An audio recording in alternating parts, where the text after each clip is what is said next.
नमस्कार दोस्तों।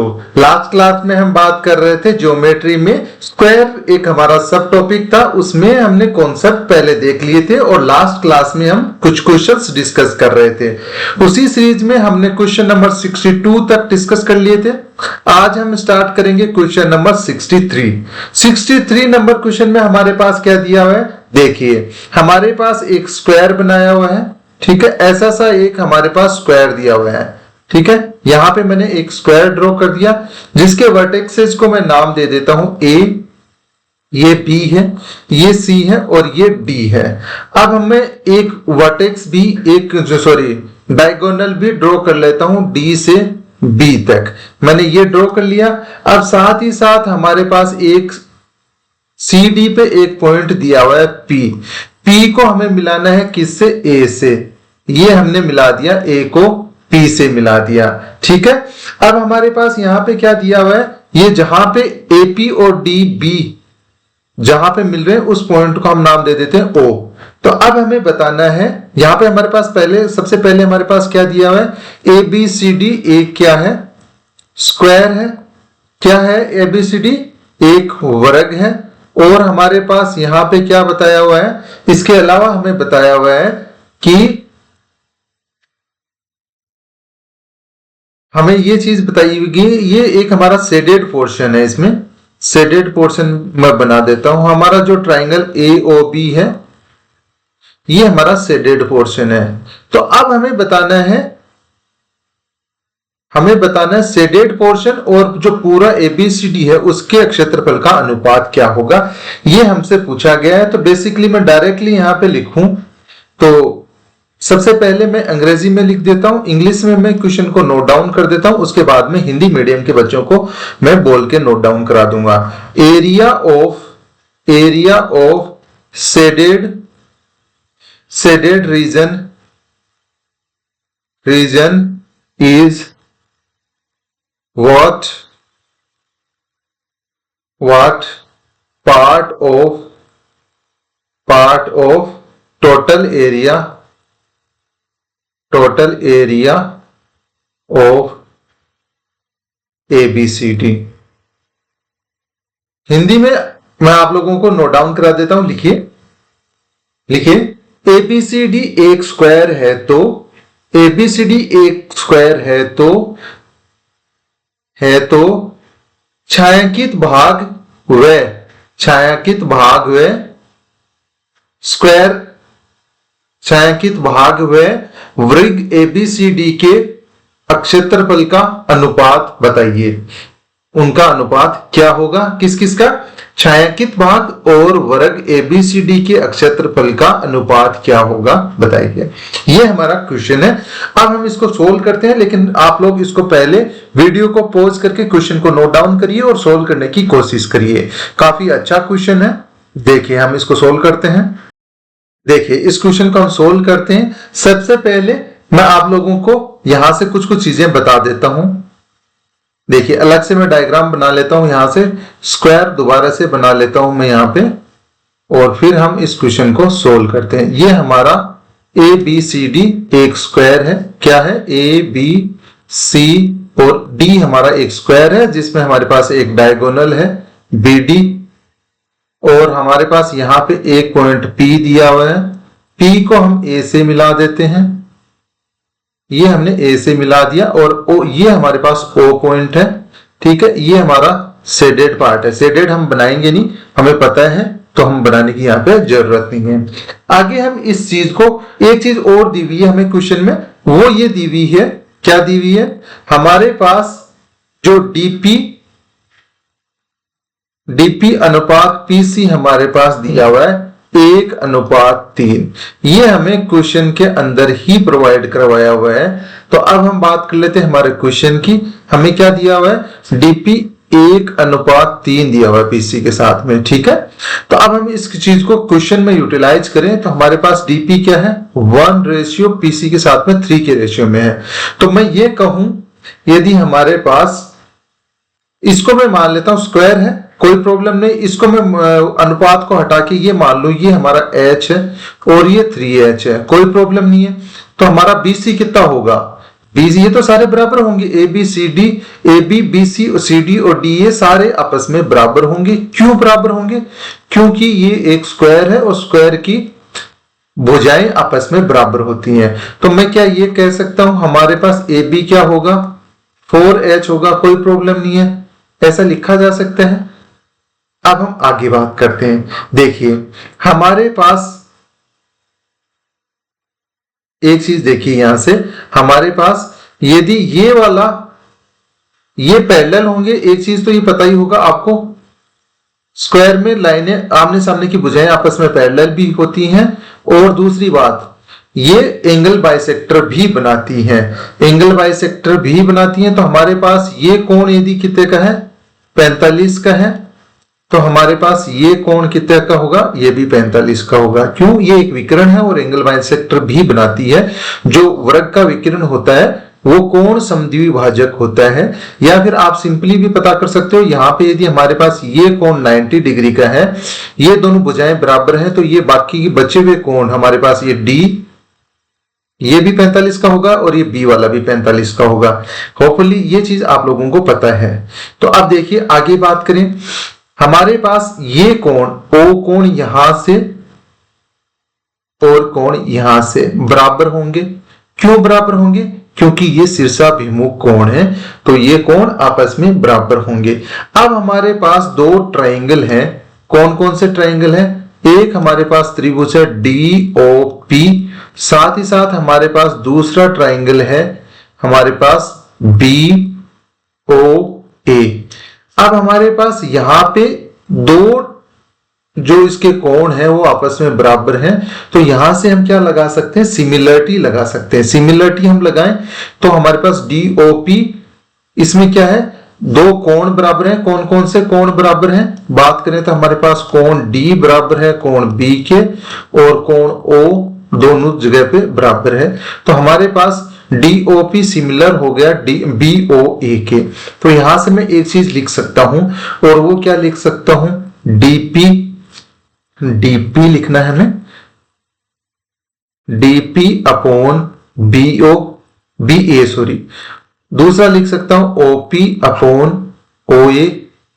तीसरी चीज मैं लिख सकता हूं DO अपॉन BO। ये चीज लिखी जा सकती है। तो अब देखिए यहां से मैं क्या लिख सकता हूं, DP अपॉन BA, और हमारे पास क्या दी हुई है, हमारे पास DP हमें पता है। DP हमारे पास कितना है वो देखो, यहां पे हम इसकी वैल्यू लिख देते हैं, ये लिखने की बजाय। DP हमारे पास कितना है, H है, और BA कितना है, AB कितना है, 4H है, तो ये 4H आ जाएगा। तो हमारे पास यहां से किसका रेशियो आ जाएगा, हमारे पास यहां से किसका रेशियो आएगा, जल्दी से बताइए।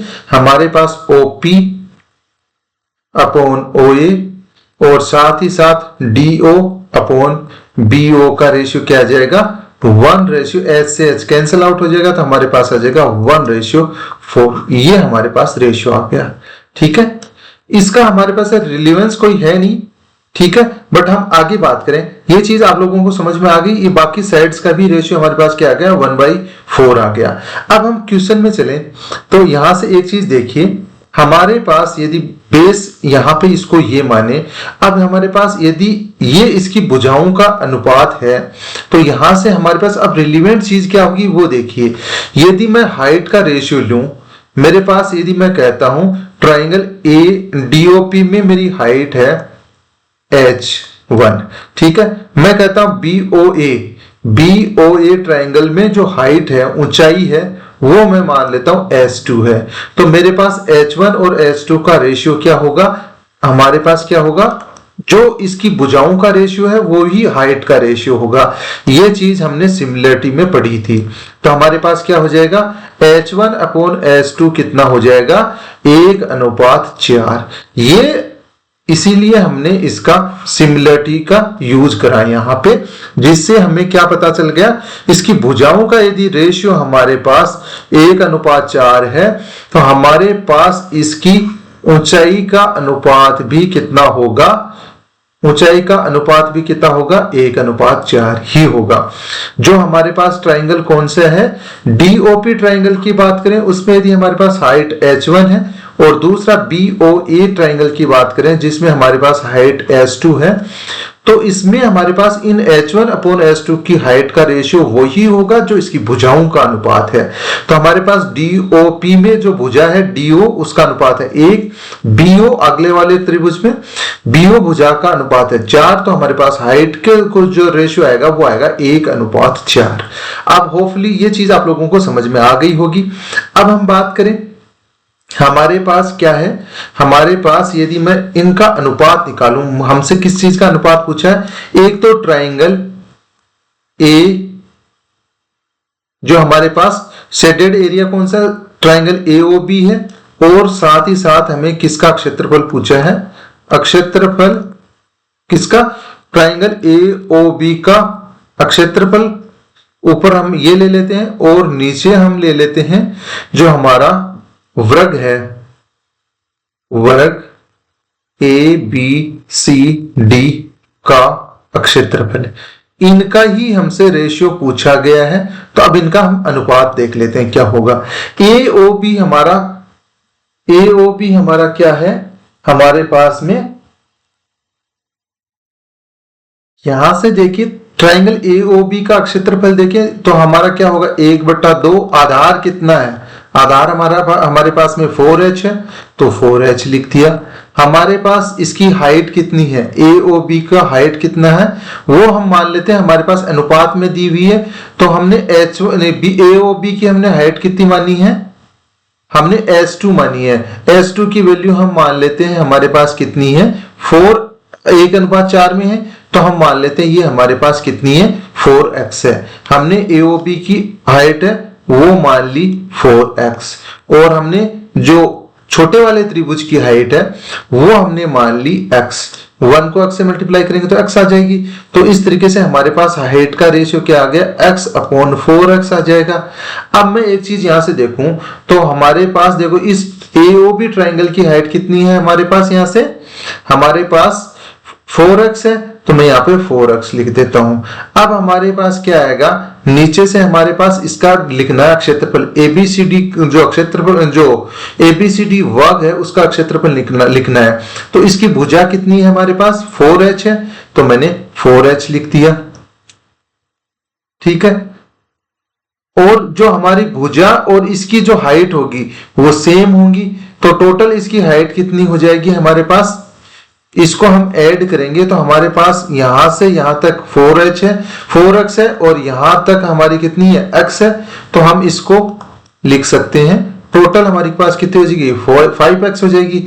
हमारे पास इस ट्राइंगल की हाइट कितनी है, एओबी की हमारे पास हाइट है, ट्राइंगल एओबी की हाइट हमारे पास है 4x, और हमारे पास ट्राइंगल डीओपी की हाइट है x। तो इन दोनों को ऐड करेंगे तो हमारे पास कुल हाइट कितनी आ जाएगी, कुल हाइट कितनी आ जाएगी 5x, वो मैंने यहां पे लिख दी।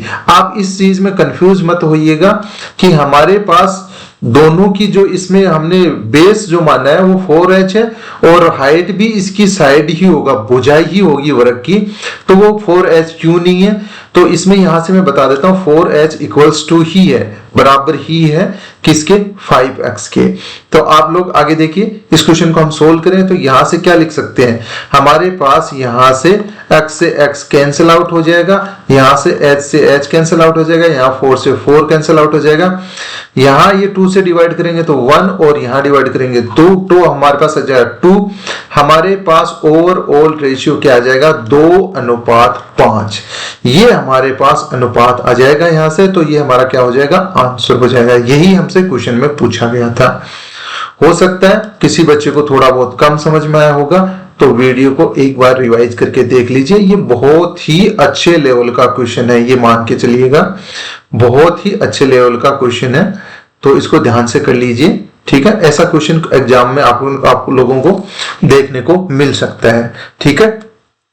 आप लोगों को कंफ्यूजन नहीं होना चाहिए। हमने इसका बेसिक सा एक बार मैं रिवाइज कर देता हूं इसको। देखिए हमने सिमिलरिटी लगाई है ट्रायंगल एओबी और डीओपी में, और वहां से हमें पता चला कि इसकी इन दोनों ट्रायंगल्स की हाइट का रेशियो हमारे पास आएगा 1:4। तो हमने इसको अनुपात को हटाने के लिए इसको x से मल्टीप्लाई कर दिया ऊपर नीचे, तो हमारे पास हाइट कितनी हो गई, डीओपी की हाइट हो गई x, एओबी ट्रायंगल की हाइट हो गई 4x। तो ये हमने लिख ली। फिर हमने इसी चीज को क्षेत्रफल में यूज कर लिया, तो हमारे पास अनुपात क्या आ गया, 2:5 आ गया। यही हमसे क्वेश्चन में पूछा गया था। तो आप लोग वीडियो को पॉज करके इस क्वेश्चन को नोट डाउन कर लीजिए, फिर हम बात करते हैं नेक्स्ट क्वेश्चन की।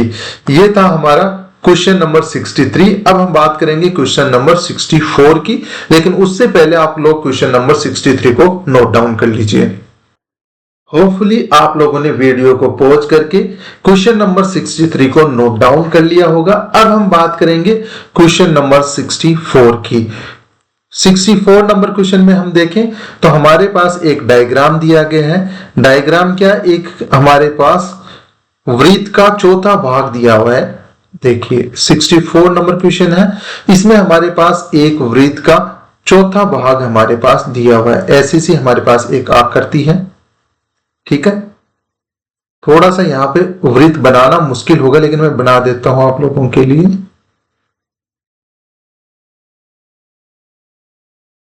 ऐसी सी हमारे पास एक आकृति दी हुई है, और उसमें क्या कहा गया है, हमारे पास कहा गया है कि इसका जो मिड पॉइंट है उसको हमने चूज कर लिया, और इसके मिड पॉइंट को हमने चूज कर लिया। अब इन दोनों को हम आपस में मिला देते हैं। ये मिड पॉइंट है और इनको हमने आपस में मिला दिया। देखो ठीक से नहीं मिला, तो हम दोबारा से एक बार कोशिश और कर लेते हैं। ये हमने इसको मिला दिया। अब हमारे पास एक भुजा तो यहां पे हो गई, और दो हमारे वर्टेक्स, इसमें एक स्क्वायर बनेगा जिसके दो वर्टेक्स इस वृत्त पे होंगे। एक वर्टेक्स ऐसा हो गया, एक वर्टेक्स ऐसा हो गया। इन दोनों वर्टेक्सेस को हम आपस में मिला देते, ठीक है। इस तरीके से हमारे पास ये एक स्क्वायर बना। स्क्वायर जैसा लग नहीं रहा है, लेकिन आप लोगों को ऐसा ही मान के चलना है कि एक स्क्वायर ही है, ठीक है। तो हम आगे बढ़े, तो मैं क्वेश्चन की फॉर्मेशन लिख देता हूं, हमारे पास लैंग्वेज लिख देता हूं। तो देखिए क्या होगा। सबसे पहले हम क्वेश्चन को इंग्लिश में लिखते हैं।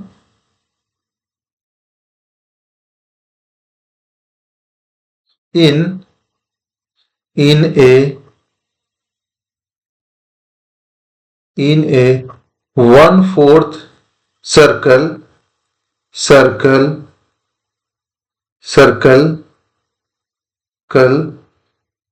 in a 1/4 circle, two vertices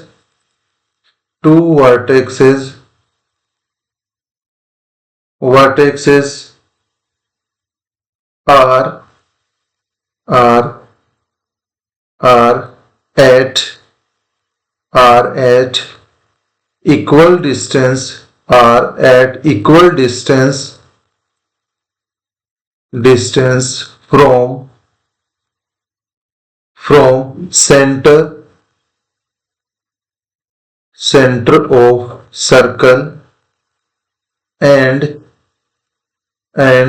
other two vertices are on circumference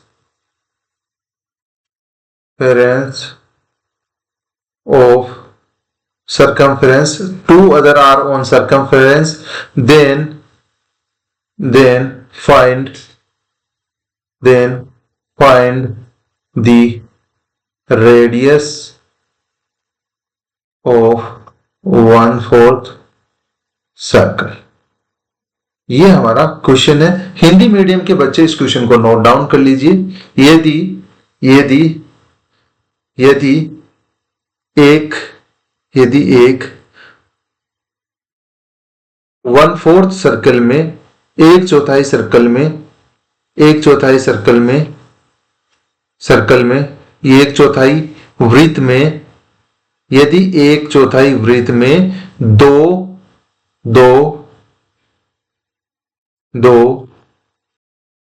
यदि एक 1/4 या 1/4 सर्कल में, 1/4 वृत्त में दो शीर्ष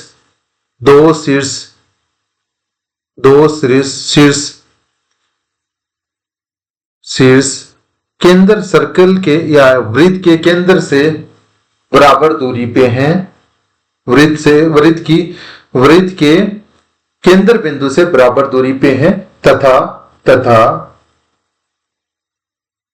तथा दूसरे दो शीर्ष सर्कल या वृत्त की परिधि पर स्थित हैं तथा दूसरे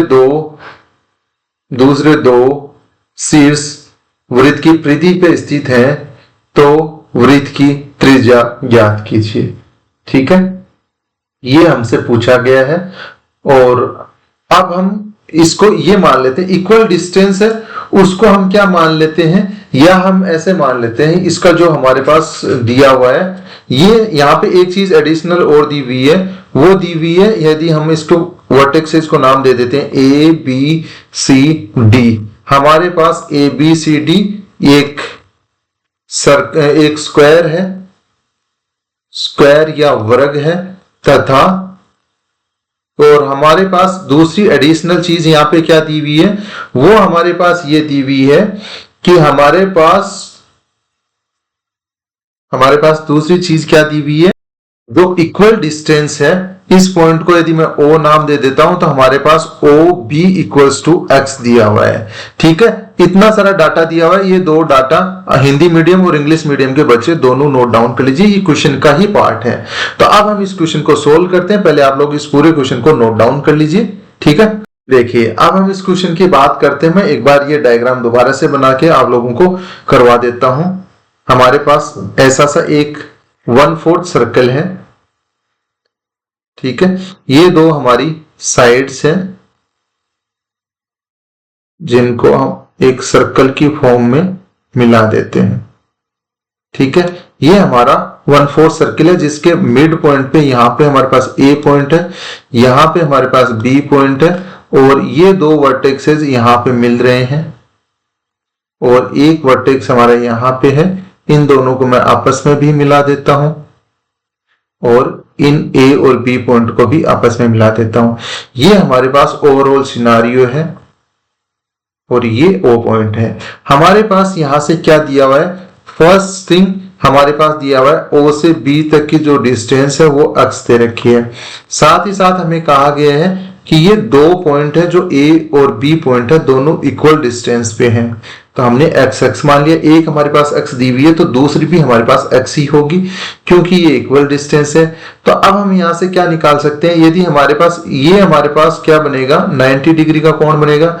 तो हम यदि ट्राइंगल त्रिभुज AOB में पाइथागोरस थ्योरम लगाएं तो हमारे पास क्या लिखा जा सकता है, AB का स्क्वायर किसके बराबर होगा, AO के स्क्वायर के, और किसका सम साथ में कर दें, OB का स्क्वायर के।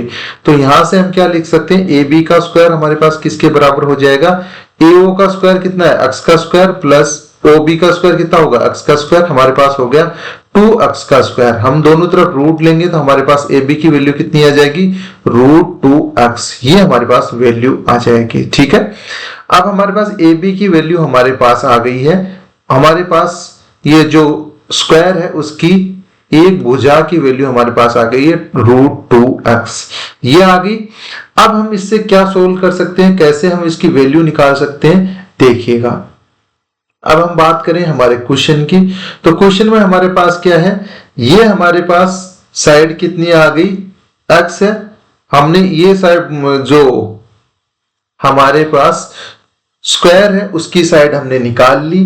तो अब हम एक चीज क्या कह सकते हैं, यदि हमारे पास स्क्वायर के अंदर एक विकर्ण बने, हमारे पास ऐसा सा विकर्ण बनाए हम, A B और D को आपस में मिला दें, तो हमारे पास इसकी साइड कितनी होगी, BD की वैल्यू कितनी होगी, BD कितना होगा, हमारे पास कितना होगा, इसका स्क्वायर करके ऐड कर दें, हमारे पास कितना होगा,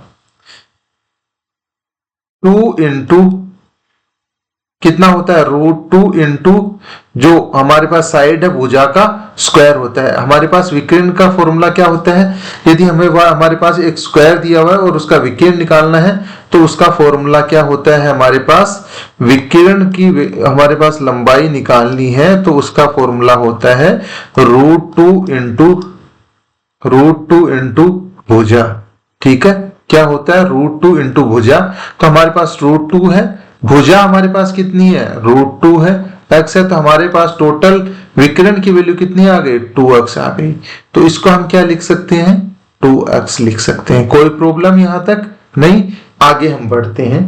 देखो ये हमारे पास वैल्यू आ गई हमारे पास विकर्ण की, या हमारे पास BD की वैल्यू कितनी आ गई 2x। ये हमारे पास यहां से वैल्यू आ गई। अब मैं एक काम करूं, यहां से मैं किसको मिला दूं, यदि मैं इसको मिला देता हूं, किसको, हमारे जो सेंटर पॉइंट है उसको मैं D पॉइंट से मिला दूं, तो देखिए हमारे पास क्या बनेगा, हमारे पास ये इक्वल है, ये यदि इक्वल है, यहां से देखो एक बार ट्राइंगल की पोजीशन देखिए, मैं आप लोगों को यहां से अलग से बना के बता देता हूं। देखिए हमारे पास एक ट्राइंगल है, ऐसा सा राइट एंगल ट्राइंगल बन रहा है, कौन सा है, हमारे पास ये भुजा A है, ये O है और ये B है। हमें पता है O हमारा 90 डिग्री का है, और हमें साथ के साथ ये भी पता है हमारे पास OA किसके बराबर है OB के। तो एक चीज मैं कह सकता हूं, ये हमारे पास भुजाएं दोनों बराबर हैं, तो हमारे पास कोण A और कोण B कितने कितने डिग्री के होंगे 45 डिग्री के। क्यों, क्योंकि हमारे पास OB और OA भुजा बराबर हैं। तो यहां से मैं ये कह सकता हूं ये हमारे बराबर हैं, तो ये कोण कितने कितने डिग्री के हो जाएंगे, ये 45 का हो जाएगा, कोई प्रॉब्लम नहीं है, और हमारे पास ए भी 45 डिग्री का हो जाएगा। ठीक है, यहां तक क्लियर। अब मैं एक चीज बता दूं आपको कि हमारे पास यदि कोई स्क्वायर दिया हो, यदि हमारे पास कोई स्क्वायर है, जैसे ये वाला हमारे पास एक स्क्वायर दिया हुआ है, ऐसा सा हमारे पास यदि कोई स्क्वायर दिया हुआ है, इसकी नीचे वाली भुजा को हम थोड़ा सीधा सा बना लेते हैं, ये हमारा स्क्वायर है। तो एक मैं बात बता दूं कि यदि हम विकर्ण ड्रॉ करते हैं तो विकर्ण कोण समद्विभाजक होता है। यदि हमारे पास ये B पॉइंट है, ये हमारे पास A पॉइंट है, ये हमारे पास D पॉइंट है और ये C पॉइंट है, तो विकर्ण क्या होता है कोण का समद्विभाजक होता है। ये टोटल 90 डिग्री का कोण बनता है, तो हमारे पास इस साइड में भी 45 का बनेगा और इस साइड में भी 45 का बनेगा। तो मैं यहां से क्या कह सकता हूं, ये हमारा जो कोण होगा ये वाला, वो कितने डिग्री का बनेगा 45 डिग्री का बनेगा। तो हमारे पास एक चीज आप ध्यान से देखिएगा, अब हमारे पास एक ट्राइंगल बन रहा है। कौन सा ट्राइंगल बन रहा है, देखिए मैं यहां से एक ट्राइंगल ड्रॉ कर देता हूं। हमारे पास कौन सा ट्राइंगल बन रहा है, ऐसा सा हमारे पास एक रेक्टेंगल बनेगा। देखिए उसकी हम बात कर लेते हैं, यहां से मैं ड्रॉ कर देता हूं। ये हमारा पॉइंट है O, ये हमारा B है, ये हमारा D है। तो हमारे पास टोटल कोण कितना हो जाएगा 45 यहाँ है, 45 यहाँ है, तो ये जो B कोण बनेगा वो 90 डिग्री का बन जाएगा। कोई प्रॉब्लम यहां तक नहीं। आगे देखिए हमारे पास कोण B 90 डिग्री का बन गया, और हमें क्या पता है OB कितना है हमारा, ये भुजा हमारी पास X है, हमारे पास BD का हमें पता है कितनी है 2X है, ये हमारी 2x हो गई। अब हम OD की वैल्यू निकालें, OD कितने की साइज क्या होगी, तो देखो इसमें पाइथागोरस थ्योरम लगा दो। हमारे पास क्या होगा OD का स्क्वायर किसके बराबर होगा, OB का स्क्वायर प्लस BD का स्क्वायर, ये होगा। हमारे पास OD का स्क्वायर की हमें वैल्यू निकालनी है। हमारे पास OB कितना है x है, इसका स्क्वायर करेंगे तो x का स्क्वायर प्लस BD का स्क्वायर करेंगे, BD हमारे पास 2x है, इसका स्क्वायर करेंगे तो 4x का स्क्वायर हो जाएगा। अब हमने ऐड करा तो हमारे पास OD का स्क्वायर इक्वल्स टू कितना आ गया 5x का स्क्वायर आ गया। दोनों तरफ हमने रूट लिया तो OD इक्वल्स टू कितना आ गया √5x, ये आ गया। देखो OD क्या है हमारी, एक्चुअल में O से लेके जो सेंटर पॉइंट से लेकर परिधि तक यदि हम जा रहे हैं, यहां पे हमारे पास OD क्या है, OD हमारे जो दिया हुआ है उस जो दिया हुआ हमारे पास आकृति है उसमें यदि हम देखें सेंटर पॉइंट हमारा O है और D हमारा सेंटर एक जो सरकमफेरेंस है जो परिधि है उस पे एक पॉइंट है। यदि हम वृत्त के किसी भी यदि हमारे पास ये वृत्त है, ये हमारा एक सर्किल है, इसके सेंटर पॉइंट यदि हमारे पास O है, इससे यदि हम परिधि पे किसी भी पॉइंट पे मिलाते हैं तो ये हमारी क्या होती है, रेडियस है। परिधि पे किसी भी बिंदु पे यदि हम सेंटर पॉइंट से मिलाते हैं तो हमारी रेडियस होती है। तो सेम चीज हम हमारे क्वेश्चन में अप्लाई करें तो हमारे पास क्या है, सेम चीज हमारे पास हमारे क्वेश्चन में क्या दी हुई है, हमारे पास दिया हुआ है O से, O हमारा केंद्र बिंदु है और D एक हमारा क्या है, बाह्य जो परिधि पे है एक पॉइंट दिया हुआ है। तो हमारे पास OD क्या है, रेडियस ही है, हमारी त्रिज्या ही है। और हमसे क्वेश्चन में पूछा भी गया क्या गया है, त्रिज्या की वैल्यू ही पूछी गई है कि त्रिज्या कितनी होगी। तो हमारे पास OD क्या है, रेडियस है और यही हमसे पूछा गया, तो ये हमारा आंसर हो गया। इस क्वेश्चन को आप लोग नोट डाउन कर लीजिए। फिर हम बात करते हैं एक नए सब टॉपिक की, और सब टॉपिक का हमारा नाम रहेगा रोम्बस, उसकी हम बात करेंगे। उससे पहले आप लोग इस क्वेश्चन को नोट डाउन कर लीजिए अच्छे से, वीडियो को पॉज करके इस क्वेश्चन को नोट डाउन कर लीजिए। को स्क्रीन पे मैंने छोटा करके दिखा दिया है, तो आप लोग इसको अच्छे से नोट डाउन कर लीजिए। होपफुली आप लोगों ने वीडियो को पॉज करके क्वेश्चन नंबर 60, हमारा कौन सा 4 है, 64 नंबर क्वेश्चन को आप लोगों ने नोट डाउन कर लिया होगा। अब हम स्टार्ट करेंगे हमारा एक नया अध्याय। हमारे अध्याय का नाम रहेगा रोम्बस या समचतुर्भुज, हमारे चैप्टर का नाम रहेगा। हमारी सब हेडिंग डालिए रोम्बस या समचतुर्भुज। इसके हम कॉन्सेप्ट्स देखेंगे, क्या हमारे पास कॉन्सेप्ट है, लेकिन उससे पहले आप लोग हेडिंग डालिए रोम्बस। ये हमारी 4th सब हेडिंग है, क्वाड्रिलेटरल या चतुर्भुज के अंदर 4th सब हेडिंग है। सबसे पहले हमने डिस्कस करा था आयत के बारे में, समांतर चतुर्भुज के बारे में, हमने वर्ग के बारे में डिस्कस करा, और हम अब डिस्कस करेंगे रोम्बस के बारे में। रोम्बस की हम बात करें, इसके बाद में हमारा रहेगा ट्रेपेजियम की हम बात करेंगे, लेकिन उससे पहले हम डिस्कस कर लेते हैं समचतुर्भुज के बारे में। इसकी क्या क्या बेसिक चीजें होती हैं, बेसिक क्या क्या कॉन्सेप्ट्स होते हैं, उनकी हम बात कर लेते हैं। देखिए इसको स्टार्ट करते हैं। सबसे पहले मैं ये बता देता हूं आपको समचतुर्भुज होता क्या है। देखिए एक डायग्राम बनाता हूं, एक समचतुर्भुज बनाता हूं मैं। देखिए ये हमारे पास एक डायग्राम दिया गया है, इसके वर्टेक्सेस को मैं नाम दे देता हूं A, B, C और D। अब हमारे पास ये, यदि हमारे पास एक समचतुर्भुज है तो इसकी सबसे पहली प्रॉपर्टी ये है कि इसकी साइड्स बराबर होंगी। इसकी हमारे फर्स्ट प्रॉपर्टी में हम देख लेते हैं, सब पार्ट्स में इसको डिवाइड करके हमारे जो फर्स्ट प्रॉपर्टी या कॉन्सेप्ट है उसको हम सब पार्ट्स में डिवाइड कर लेते हैं। इसकी जो भुजाएं हैं वो आपस में बराबर होंगी। तो मैं यहां से क्या लिख सकता हूं, AB बराबर होगा BC के, BC बराबर होगा CD के, और CD किसके बराबर होगा, DA के।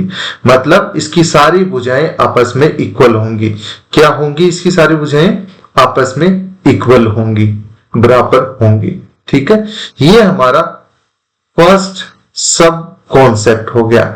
हमें सबसे पहली यदि पहचान करनी है तो हमारे पास एक कोई आकृति दी हुई है, उसकी सारी भुजाएं आपस में बराबर हैं, तो वो या तो समचतुर्भुज हो सकता है या हमारा वृत्त हो सकता है। इसमें और इसकी अच्छे से पहचान करनी है तो इसकी क्या शर्त होगी, वृत्त में हमारे पास सारे कोण 90 डिग्री के होते हैं। ठीक है, वृत्त में क्या होते हैं, सारे कोण 90 डिग्री के होते हैं। इसमें ऐसा कोई रूल नहीं है। इसमें यदि मैं 2 विकर्ण ड्रॉ करूं, मैं B से D तक जाऊं और A से C तक जाऊं, ये हमने 2 विकर्ण ड्रॉ करने हैं। हमारा सबसे पहले हम A से C तक ड्रॉ कर लेते हैं, ये हमारा एक विकर्ण है, A से C को मैंने मिला दिया। ठीक है, दूसरा विकर्ण मैं ड्रॉ कर देता हूं, B से D को मिला देता हूं, ये हमारा दूसरा विकर्ण हो गया। अब हमारे पास यदि ये समचतुर्भुज है तो इसकी प्रॉपर्टी ये होगी कि ये दोनों विकर्ण आपस में 90 डिग्री पे कट करेंगे। कहां पे कट करेंगे, ये दोनों विकर्ण जो AC विकर्ण है और BD विकर्ण है वो 90 डिग्री पे काटेगा। आपस में ये दोनों विकर्ण कितने डिग्री पे काटेंगे, 90 डिग्री पे काटेंगे।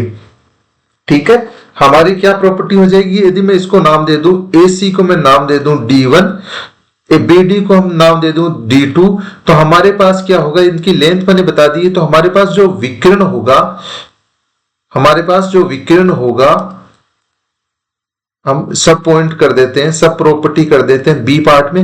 हमारे पास जो विकिरण है D1 वो परपेंडिकुलर होगा D2 के। D1 जो हमारा विकिरण है वो दूसरे विकिरण के साथ में लंबवत होगा या 90 डिग्री का कोण बनाएगा। साथ ही साथ ये दोनों आपस में बराबर नहीं होंगे। ठीक है, हमारे पास वृत्त के केस में क्या होता है, वृत्त और आयत के केस में क्या होता है, विकिरण आपस में बराबर होते हैं, लेकिन हमारे पास समचतुर्भुज होगा या समांतर चतुर्भुज होगा, उस केस में हमारे पास विकिरण बराबर नहीं होंगे। ठीक है, आगे हम बात करें तो देखिए हमारे पास फर्स्ट प्रॉपर्टी ये होगी कि इसकी भुजाएं, चारों भुजाएं आपस में समान होगी। दूसरी बात, इनके जो विकिरण है वो आपस में लंबवत होंगे, 90 डिग्री का कोण बनाएंगे। और तीसरी बात, इनकी साइड्स आपस में बराबर नहीं हो, विकर्ण आपस में बराबर नहीं होंगे। ठीक है, चौथी हम बात करें इसके अक्षेत्रफल की, तो हमारे पास यदि इसका अक्षेत्रफल निकालना है तो हम कैसे निकालेंगे, हमारे पास एरिया, चलो एरिया की बात बाद में कर लेते हैं हम, एरिया और परिमाप की बात हम मेंसुरेशन में कर लेंगे, यहां पे रहने देते हैं। ठीक है, हम इसकी प्रॉपर्टीज देख लेते हैं। एरिया और परिमाप तो हम मेंसुरेशन या अक्षेत्र मिति में अलग से पढ़ेंगे, तो यहाँ पे मैं नहीं लिखवा रहा, कंफ्यूजन आपको क्रिएट ना हो इसलिए मैं आप लोगों को नहीं लिखवा रहा। हमारे सेकंड पॉइंट ये, फर्स्ट पॉइंट हो गया, हमारी फर्स्ट कॉन्सेप्ट हो गया। सेकंड कॉन्सेप्ट की बात करें, हमारे पास क्या होगा, जो डायगोनल्स होंगे, जो विकर्ण होंगे, समचतुर्भुज के जो विकर्ण होंगे,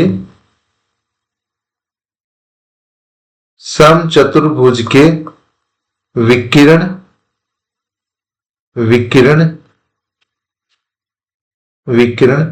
कोण समद्विभाजक होंगे। ठीक है, स्क्वायर के भी जो हमारे विकिरण होते हैं वो कोण समद्विभाजक होते हैं, और समचतुर्भुज के विकिरण कोण समद्विभाजक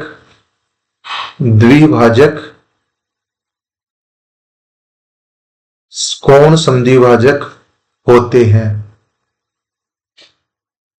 ठीक है, क्या होते हैं, समचतुर्भुज के विकिरण होते हैं वो कोण समद्विभाजक होते हैं। ठीक है, अब मैं यहां से बात करूं कोण समद्विभाजक की, तो हमारे पास, इसको मैं बता देता हूं आप लोगों को कि हमारे पास जो ये एंगल, ये हमारे पास एक विकिरण ड्रॉ करा हमने ए से सी, तो इसमें जो ये एंगल बनेगा वो, और हमारे पास दूसरी तरफ जो ये एंगल बनेगा वो बराबर बराबर बनेंगे।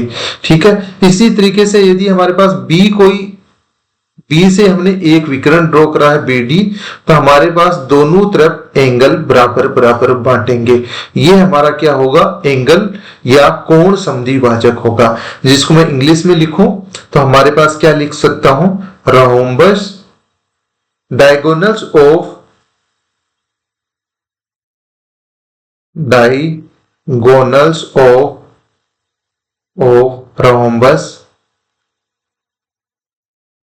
rhombus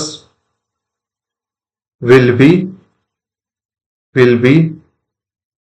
angle bisect, या हम हिंदी में कहें तो समचतुर्भुज के जो हमारे विकिरण होंगे वो कोण समद्विभाजक होते हैं। ये हमारी दूसरी प्रॉपर्टी थी। आगे हम बात करें थर्ड प्रॉपर्टी की, यदि हम बात करें तो देखिए थर्ड प्रॉपर्टी हमारे पास क्या है, यदि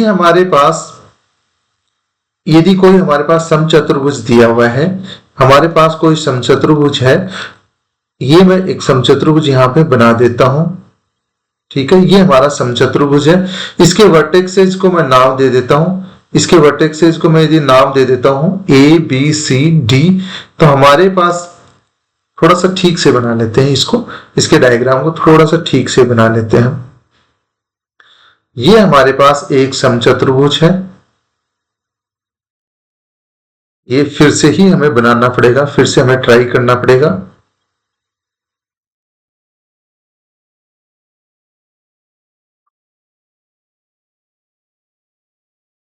देखो अब थोड़ा ठीक बन गया, इसीलिए कहते हैं थोड़ा बार बार प्रैक्टिस करोगे तो चीजें ज्यादा परफेक्ट हो जाती हैं, ज्यादा सही से बनती हैं।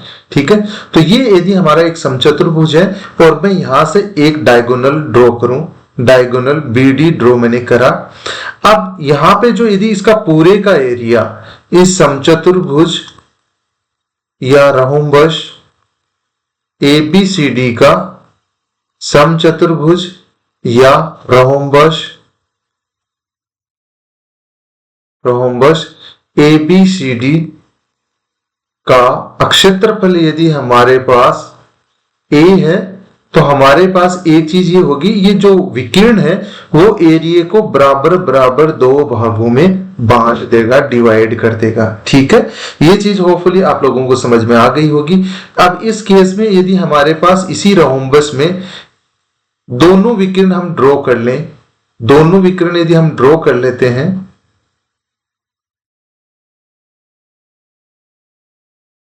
मैं इसको भी मिला देता हूं आपस में। अब ये दोनों विकिरण इसे यदि हमने यहां पर ड्रॉ कर लिए ABCD, तो अब मैंने B से D को मिला दिया और A से C को मिला दिया। तो हमारे पास यहां से क्या होगा, यदि अब ये चार भागों में बांट रहा है, इसका हमारे पास ये, इसका हम बात करें, हमारे पास एरिया क्या होगा, इक्वल होगा। हमारे पास मैं यदि इसको नाम देता हूं A1, इसको नाम देता हूं A2 और इसको नाम देता हूं A3, इसको A4, तो हमारे पास यहां से क्या होगा, A1 बराबर होगा A2 के, A3 के और A4। ये चारों का क्षेत्रफल आपस में बराबर होगा, यानी कि जो डायगोनल्स दोनों ड्रॉ करें तो वो एरिया को इक्वल इक्वल चार भागों में बांट देंगे। होपफुली ये चीज आप लोगों को समझ में आ गई होगी। आगे हम बात करें, इसको साथ के साथ आप लोग नोट डाउन कर लीजिए। आगे हम बात करें फोर्थ नंबर कॉन्सेप्ट की। हमारे पास समचतुर्भुज के फोर्थ नंबर कॉन्सेप्ट की बात करें तो हमारे पास क्या है, हमारे पास है, हम यदि एक कोई रैंडम पॉइंट ड्रॉ करें, कहां से, एक समचतुर्भुज है ये हमारा, इसमें हम एक रैंडम पॉइंट ले अंदर की साइड में, अंदर की साइड में हमने एक रैंडम पॉइंट लिया, ये लिया हमने O। ठीक है, इस O पॉइंट से मैंने इस सारे वर्टेक्सेस को आपस में मिला दिया।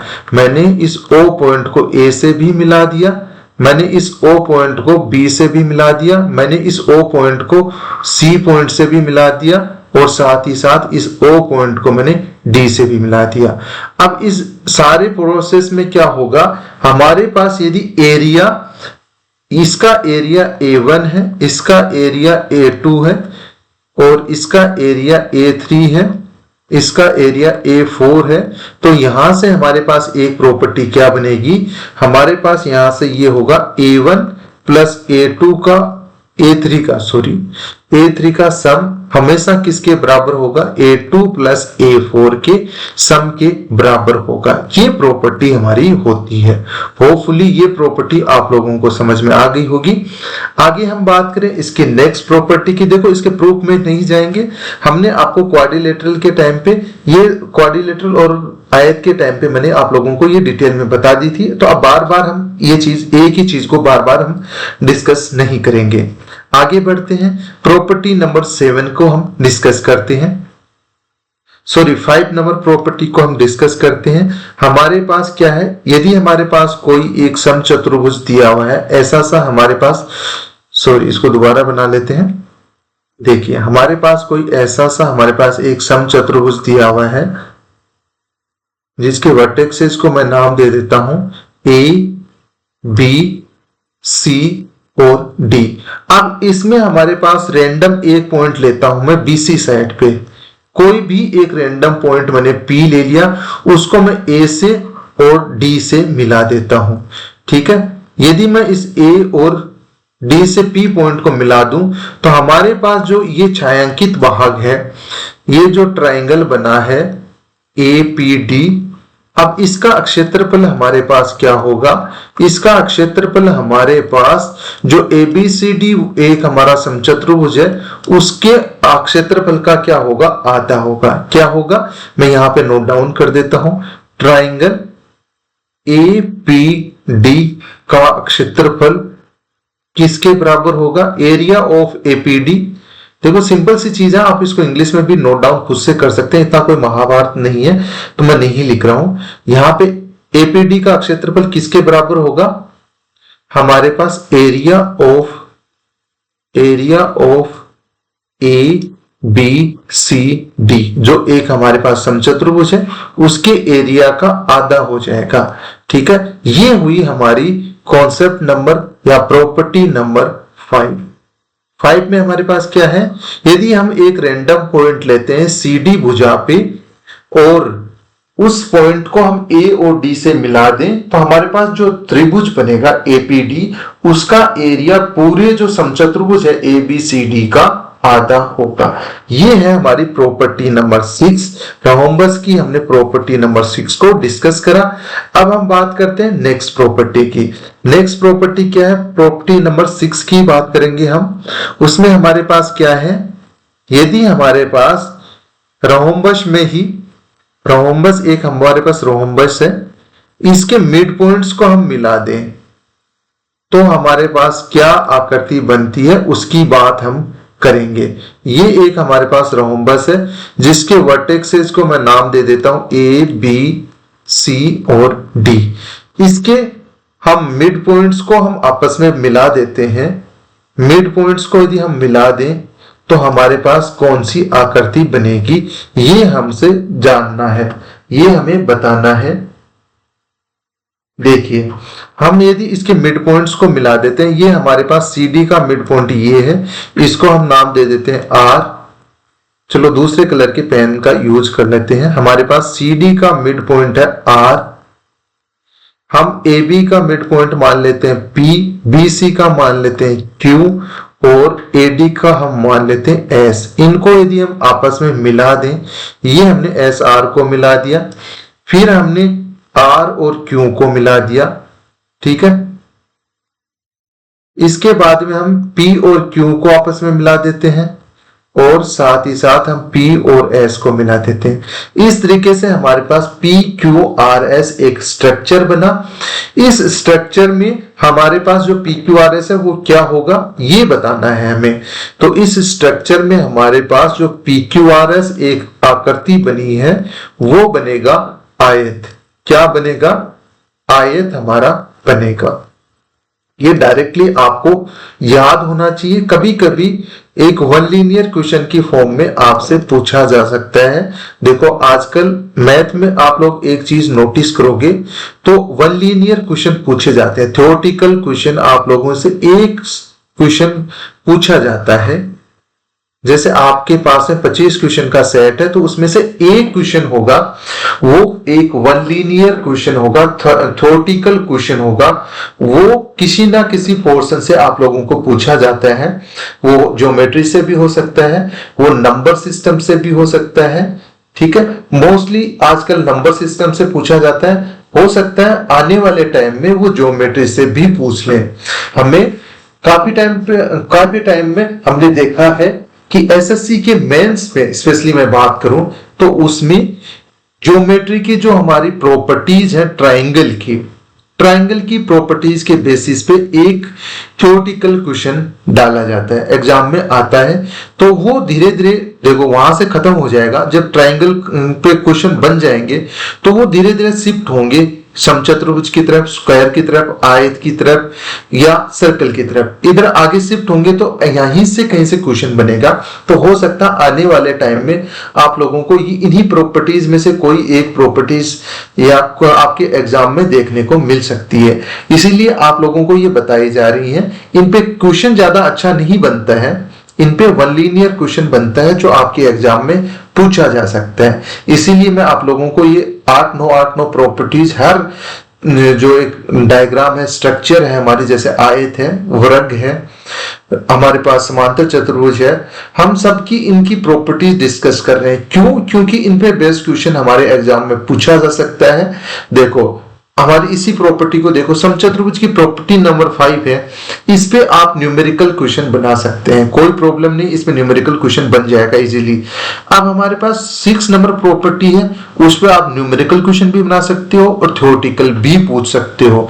यहाँ पे बिना कोई डाटा दिए हुए सिंपली आपसे पूछ लेगा ABCD एक हमारा रोम्बस या समचतुर्भुज है, तो बताइए इसके मध्य बिंदुओं को, इसकी भुजाओं के मध्य बिंदुओं को यदि आपस में मिलाया जाए इसकी भुजाओं के मध्य बिंदुओं को यदि आपस में मिलाया जाए तो हमारे पास यदि कोई एक आकृति बनती है PQRS, तो उस PQRS आकृति क्या होगी?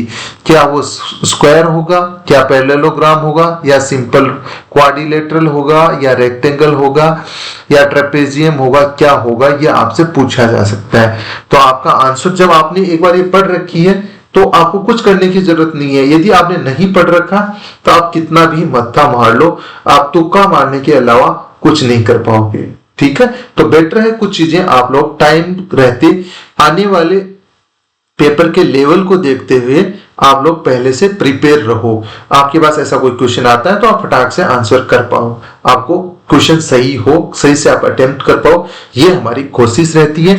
आपको हर उस पहलू से रूबरू कराएं जिसके बेसिस पे क्वेश्चन बन सकता है एग्जाम में। ठीक है, अब हम डिस्कस करेंगे हमारी नेक्स्ट प्रॉपर्टी और प्रॉपर्टी नंबर 7 नंबर रोम्बस की प्रॉपर्टी है, समचतुर्भुज की प्रॉपर्टी है। ऐसी प्रॉपर्टी हम ऑलरेडी डिस्कस कर चुके हैं, आयत में हम डिस्कस कर चुके हैं, स्क्वायर में हम डिस्कस कर चुके हैं, साथ ही साथ हम क्वाड्रिलेटरल और पैरेललोग्राम में भी डिस्कस कर चुके हैं। और सेम चीज हम डिस्कस कर लेते हैं अब समचतुर्भुज या रोम्बस में। ये हमारे पास एक रोम्बस है जिसके वर्टेक्स को इसको मैं नाम दे देता हूं ABCD, और यदि मैं यहां पे एक विकर्ण ड्रॉ करता हूं B से D के बीच में, और मैं एक मिड पॉइंट ले लेता हूं, कौन सी साइड पे? मैं AB पे हमारा कोई मिड पॉइंट है, AB का मिड पॉइंट है जिसको मैं नाम दे देता हूं P। ठीक है, और हमारे पास CD का मध्य बिंदु, CD भुजा है जिसका मध्य बिंदु हमारा Q है। अब ये AB का मध्य बिंदु कौन सा है? P। मैं A को Q से मिला दूं, ठीक है, और मैं P को C से मिला दूं, तो हमारे पास देखो BD भुजा को AQ काट रहा है, मान लो कौन से पॉइंट पे? B पॉइंट मान लो, ऐसे मान लो आप R पॉइंट मान लो, R पे काट रहे हैं, और PC BD भुजा को हमारे पास S पे काट रहा है। तो हमारे पास ये दो जो तीन पोर्शन में हमारी लाइन, जो हमारा विकिरण BD ड्रॉ हुआ है, सेपरेट हुआ है, कट हुआ है, तो उसका हम रिलेशन देखें तो हमारे पास क्या होगा? DR जो हमारी साइड है, भुजा है, वो किसके इक्वल होगी? RS के, साथ ही साथ SB के इक्वल होगा। मतलब जो तीनों पार्ट्स में हमारा विकर्ण कट गया है तो वो तीनों पोर्शन आपस में इक्वल होंगे। ये हमारी प्रॉपर्टी नंबर 7 है समचतुर्भुज की। होपफुली ये आप लोगों को समझ में आ गई होगी, क्योंकि हम मल्टीपल टाइम पहले भी ये चीज डिस्कस कर चुके हैं। ठीक है, अब हम आगे बढ़ते हैं और प्रॉपर्टी नंबर 8 की बात करते हैं। हमारे पास प्रॉपर्टी नंबर 8 में क्या दे रखा है? हमारे पास कोई एक समचतुर्भुज दे रखा है, ठीक है, जिसके वर्टेक्सेस को मैं नाम दे देता हूं ABCD। क्या नाम दे देता हूं उसके वर्टेक्सेस को? ABCD में उसके वर्टेक्सेस को नाम दे देता हूं। और यदि हमारे पास इस ABCD समचतुर्भुज में हम दो विकर्ण ड्रॉ करें, AC, और दूसरा हम ड्रॉ करें B से D के बीच में, ये हमने दो विकर्ण बनाए। ठीक है, BD हमारा थोड़ा ठीक से नहीं बना तो दोबारा से एक बार बना लेते हैं। ये हमारा BD विकर्ण हो गया। ठीक है, अब थोड़ा ठीक बन गया है। तो इसमें हम बात करें तो हमारे पास यदि हम इन जो हमारा ये मिड पॉइंट, हम जहां पे ये दोनों विकर्ण मिल रहे हैं उसको O नाम दे देते हैं। अब हम क्या करें? हम OD, OB, OA, OOC के मध्य बिंदुओं को आपस में मिला दें। हमारे पास इनके मध्य बिंदु मान लेते हैं। हमारे पास OD का मध्य बिंदु है हमारे पास P, हमारे पास OC का मध्य बिंदु है Q, हमारे पास OB का मध्य बिंदु है R, और हमारे पास AO का मध्य बिंदु S है। इनको हमने आपस में मिला दिया। ठीक है, PQ को भी आपस में मिला दिया, QR को भी हमने आपस में मिला दिया, और हमने SR को भी आपस में मिला दिया। इस तरीके से हमारे पास एक PQRS स्ट्रक्चर बन गई। क्या बनी हमारे पास? PQRS एक हमारे पास स्ट्रक्चर बन गई। अब इस PQR स्ट्रक्चर क्या होगी? क्या नहीं होगा, ये हमें बताना है। यदि हम विकिरण के मध्य बिंदुओं को आपस में मिला देते हैं तो हमारे पास जो ये स्ट्रक्चर बनी है उसका जो शेडेड क्षेत्रफल है, शेडेड है, और जो हमारे पास ABCD है, इनका क्षेत्रफल का अनुपात क्या होगा वो मैं आप लोगों को डायरेक्टली यहां बता देता हूं। देखिए हमारे पास PQRS का क्षेत्रफल, और हम यदि पूरे पोर्शन का क्षेत्रफल ले लेते हैं, पूरे पोर्शन का, या हमारे पास ऐसे बोल दें जो अनशेडेड है, जो बिना छायांकित भाग है, उसका अनुपात लें तो हमारे पास क्या आएगा वो हम देख लेते हैं।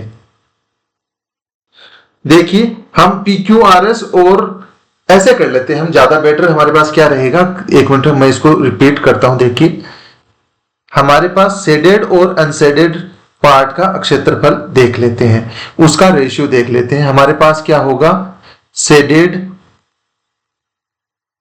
Area of shaded part, area of shaded part, और इसका अनुपात हमें लेना है किसके साथ में, एरिया ऑफ अनशेडेड या अछायांकित, जो छायांकित भाग है और जो बिना छायांकित भाग है, उनका यदि हम अनुपात लें तो हमारे पास क्या आएगा, 1:3। क्या आएगा, 1:3 का अनुपात हमारे पास आएगा। ये आप लोग डायरेक्टली याद रख सकते हैं, इसको हमें प्रूफ देने की जरूरत नहीं है, ये आप लोगों के बहुत सी टाइम काम आएगा। यदि हमारे पास कोई समचतुर्भुज है और हमारे पास विकर्णों के मध्य बिंदुओं को आपस में मिला दें तो हमारे पास जो आकृति बनती है वो, और उसके अलावा जो हमारे पास आकृति शेष बच जाती है, उसके क्षेत्रफल का यदि हम रेशियो लें तो उसका हमारे पास रेशियो आएगा 1:3, या हम कहें शेडेड पार्ट का क्षेत्रफल और अनशेडेड पार्ट का क्षेत्रफल का अनुपात 1:3 होगा। हिंदी मीडियम के बच्चे ऐसे लिख सकते हैं, छायांकित भाग का क्षेत्रफल अपॉन बट्टे में अछायांकित भाग का क्षेत्रफल, बराबर में आपके लिख लोगे 1/3। तो इसको नोट डाउन कर लीजिए। अब हम बात करते हैं कॉन्सेप्ट नंबर 9 की, जो हमारा रोम्बस या समचतुर्भुज का लास्ट कॉन्सेप्ट रहने वाला है। हमारा इस सब पॉइंट का, इस सब टॉपिक का लास्ट कॉन्सेप्ट हम डिस्कस कर लेते हैं। कॉन्सेप्ट नंबर 9 है, यदि हमारे पास कोई रोम्बस दिया हुआ है, ऐसी सी हमारे पास कोई आकृति दी हुई है जिसको हम बोल देते हैं ABCD, इसके वर्टेक्स इसको नाम दे देते हैं ABC और D, ठीक है। अब हम यहां से क्या कह सकते हैं, पहली बात तो हमारे पास जो समांतर चतुर्भुज में जो हमारे पास रूल्स फॉलो होते हैं, जो हमारे पास प्रॉपर्टी थी उसमें क्या था, हमारे पास आसन कोणों का योग क्या होगा, 180 डिग्री होगा। क्या होगा, A + B का योग कितना होगा, 180 डिग्री होगा। साथ ही साथ हमारे पास कोण B + कोण C का योग क्या होगा, 180 डिग्री होगा। हमारे पास कोण C + कोण D का योग कितना होगा, 180 डिग्री होगा। और लास्ट कोण D + कोण A का योग कितना होगा, 180 डिग्री होगा। या मैं ये कहूं कि हमारे पास आसन कोणों का योग, आसन कोणों का योग 180 डिग्री होगा, ठीक है। लैंग्वेज की फॉर्म में ये हो गया। आप मैथमेटिकल पोर्शन में लिखना चाहो तो ऐसे लिख सकते हो। आगे हम बात करें, साथ ही साथ हमारे पास, हमने समांतर चतुर्भुज में भी ये चीज, पैरेललोग्राम में भी हमने ये चीज सेम डिस्कस करी थी कि हमारे पास पैरेललोग्राम में भी क्या होता है, आमने सामने के कोण बराबर होते हैं। वो सेम प्रॉपर्टी हमारी समचतुर्भुज या रोम्बस में भी एप्लीकेबल होती है। क्या होती है, इसमें हमारे पास आमने सामने के कोण है, कोण A बराबर होगा कोण C के, और साथ ही साथ हमारे पास कोण B बराबर होगा कोण डी के। ये हमारी प्रॉपर्टी समचतुर्भुज में भी फॉलो होती है और हमारी समांतर चतुर्भुज में भी ये सेम प्रॉपर्टी हमारी फॉलो होती है। तो इस लास्ट प्रॉपर्टी को आप लोग नोट डाउन कर लीजिए। यहाँ पे हमारे पास जो कॉन्सेप्चुअल थिंकिंग थी, जो इसके बारे में हमारे पास कॉन्सेप्ट थे समचतुर्भुज के बारे में 9 कॉन्सेप्ट हमारे पास थे, वो हमने डिस्कस करे। यहां से हमने परिमाप और क्षेत्रफल निकालना 2 पॉइंट यहां से छोड़ दिए हैं, वो हम डिस्कस करेंगे जब मेंसुरेशन या क्षेत्रमिति पढ़ेंगे, वहां पे हम अच्छे से डिस्कस करेंगे। उन पे बेस कुछ काफी सारे हम क्वेश्चन करेंगे। तो यहाँ पे मैंने वहां पे ये 2 पॉइंट छोड़ दिए हैं। ये था हमारा रोम्बस का पोर्शन। इसमें बेस्ड हम 2-3 क्वेश्चन करेंगे, वो नेक्स्ट क्लास में करेंगे हम 3 क्वेश्चन। और उसके बाद में हम स्टार्ट करेंगे ट्रेपेजियम। ट्रेपेजियम की प्रॉपर्टीज पढ़ेंगे और उस पे बेस्ड कुछ क्वेश्चंस करेंगे। और यहाँ पे ट्रेपेजियम पढ़ते ही हमारा नेक्स्ट क्लास में होपफुली क्वाड्रिलेटरल का पोर्शन खत्म हो जाएगा, चतुर्भुज हमारे खत्म हो जाएंगे और हम हमारा लास्ट टॉपिक पढ़ेंगे, सेकंड लास्ट टॉपिक पढ़ेंगे, स्टार्ट करेंगे वृत्त या सर्कल की प्रॉपर्टीज पढ़ेंगे। सर्कल के बाद में हमारे पास अभी ये क्वाड्रिलेटरल खत्म होने के बाद हमारे पास 2 सब टॉपिक बचते हैं। एक बचता है हमारा सर्कल और दूसरा बचता है हमारा पॉलीगन, पॉलीगन या बहुभुज बचता है। तो वो ज्यादा बड़े टॉपिक नहीं है। तो हमारा अब एंड की ओर ज्योमेट्री का पोर्शन स्टार्ट हो गया है। तो आज की क्लास में इतना ही। यहाँ पे हमारा रोम्बस की कॉन्सेप्ट खत्म होते हैं और कुछ क्वेश्चंस हम नेक्स्ट क्लास में डिस्कस करेंगे। आज की क्लास में इतना ही, हम मिलते हैं नेक्स्ट क्लास में।